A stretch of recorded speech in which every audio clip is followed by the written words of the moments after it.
అంబటి రాంబాబు గారు మాట్లాడిన మాటలు రాయటానికి వీలు లేని, పలకటానికి వీలు లేని, ఉచ్చరించటానికి వీలు లేని బరితెగింపు మాటలు కాదా మేడం?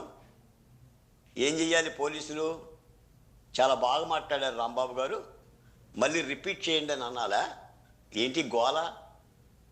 ఏంటి మేడం? మీకు మాట చెప్తున్నాను, మీరు మూలాలు చెప్పమంటున్నారు కదా. అంబటి రాంబాబు గారు మూలం చెప్తున్నా.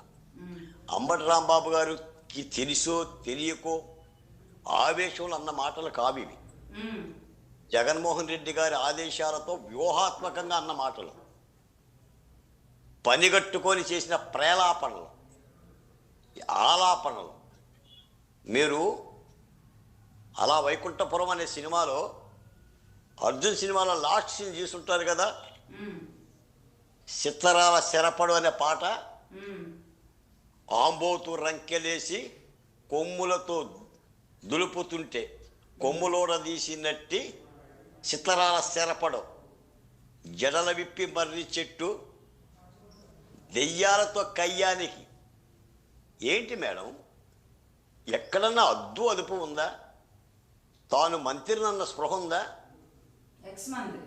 ఎలా మద్దతు పలుకుతుంది చెప్పండి. మరి ఇలాంటి యొక్క ప్రేలాపనలకి, ఇలాంటి దూషణలకి పోలీసులకు ఫుల్ స్టాప్ పెట్టాల్సిన బాధ్యత లేదా?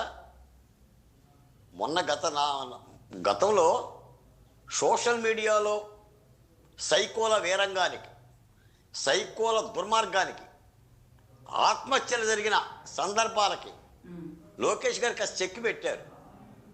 ఇప్పుడు ఎవడో సోషల్ మీడియాలో అంత బరితెగింపు మాటలు మాట్లాడటానికి దుస్సాహసం చేయడంలా. మరి దీనికి కూడా ఎక్కడొక్కడ ఫుల్ స్టాప్ పెట్టాలిగా మేడం.